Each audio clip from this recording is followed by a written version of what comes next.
धनवान सेठ अपनी पत्नी को घमंड से बोलता है, सुनो, इस शहर में मेरी इज्जत मेरे धन दौलत की वजह से है और लोग तुम्हें भी इज्जत मेरे नाम के पीछे देते हैं, तुम्हारी कोई अलग से पहचान नहीं है। पत्नी बोली, सुनो सेठ जी, घर की लक्ष्मी अगर चाहे तो 1 सेकंड में घर की इज्जत मिट्टी में मिला सकती है और चाहे तो आसमान तक पहुंचा सकती है। आपकी इज्जत मेरे हाथों में है। सेठ हंसकर बोला, तो फिर मौका आने पर दिखा देना। अब शाम को सेठ के घर एक महफिल जमी। मित्र, रिश्तेदार, जान पहचान वाले लोग हंसी ठिठोली कर रहे थे। तभी अचानक सेठ का सबसे छोटा बेटा जोर जोर से रोने लगा। सेठ ऊंची आवाज से बोला, ये बच्चा क्यों रो रहा है? पत्नी बोली, आपका बेटा बार बार खिचड़ी मांग रहा है, जबकि अभी थोड़ी देर पहले इसने भर पेट खाया है। घर में बाकी लोगों का भी तो सोचना है, सब कुछ इसे ही कैसे दे दूं? ये सुनते ही महफिल में सन्नाटा छा गया। लोग आपस में बात करने लगे कि इतना बड़ा सेठ और घर में खिचड़ी का झगड़ा।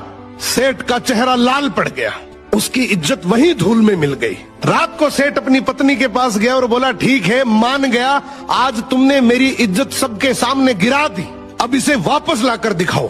पत्नी बोली, मेरे लिए तो ये चुटकियों का खेल है, बस एक काम करना, उन सबको कल फिर से बुलाओ। अगले दिन फिर से महफिल जमी। हंसी मजाक चल ही रही थी कि बच्चा फिर से रो पड़ा। सेठ बोला, अब क्या हुआ? पत्नी बोली, फिर वही खिचड़ी की जिद। इस बार सेठ मुस्कुराकर बोला, तो फिर खिचड़ी लाकर दो, मैं अपने बेटे को हाथ से खिलाऊंगा और साथ में सभी मेहमानों को भी खिचड़ी परोस दो।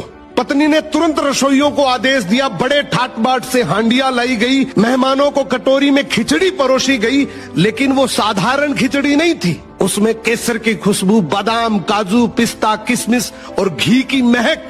ये खिचड़ी नहीं बल्कि एक शाही व्यंजन था। सभी मेहमान एक दूसरे को देखकर सोचने लगे, इनके घर की खिचड़ी ऐसी है तो इनके भोजनों का स्तर कैसा होगा। सेठ के घर की रहीसी की चर्चा पूरे शहर में फैल गई। सेठ अपनी पत्नी के सामने हाथ जोड़कर बोला, मान गया, घर की औरत चाहे तो इज्जत बना भी सकती है और बिगाड़ भी। तो घर की इज्जत पति और पत्नी